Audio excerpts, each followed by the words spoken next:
Hello, this is DJ Daisy single Xeon 4 Core E3-1270 V5 server for ZE on Streams LLC. Your first broadcast. In this section, we explain how to perform your first broadcast after setting up your stream, as well as how listeners can tune into your station and listen to the broadcast. 2.3.1 Starting the stream. Before listeners can tune into your stream, you must start your streaming server. To start the streaming server, in the navigation panel at the left-hand side of the screen, click Start. Under the server heading, if your stream hosting account includes Auto DJ support, your stream will immediately begin broadcasting the media you uploaded previously.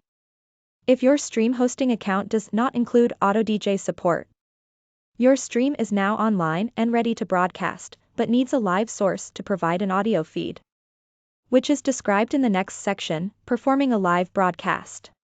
2.3.2 Performing a Live Broadcast. In this section, we explain how to broadcast a live audio stream through your station. This may be necessary if your stream hosting account does not include Auto DJ support, or if you simply wish to broadcast a live show.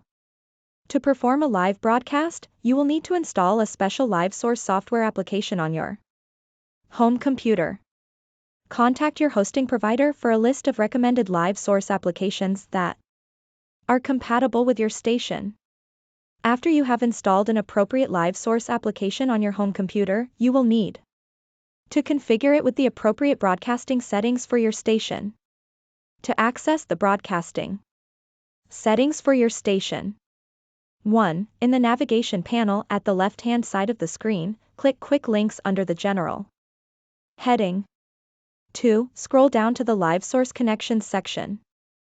3. Copy the settings from the Live Source Connections section into your live source application. Consult the documentation for your live source application if you require further assistance with this. After you have configured your live source application with the appropriate settings for your stream, you should be ready to begin a live broadcast. If you are using a SHO Udcast V1 streaming server with an Auto DJ, you will need to stop the Auto DJ before beginning a live broadcast. This is not necessary for SHO Udcast V2 or Icecast streaming servers. To stop the Auto DJ, in the navigation panel at the left-hand side of the screen, click the Stop icon, a square inside a round icon, to the right of the Auto DJ heading. Finally, begin your broadcast from within the live source application.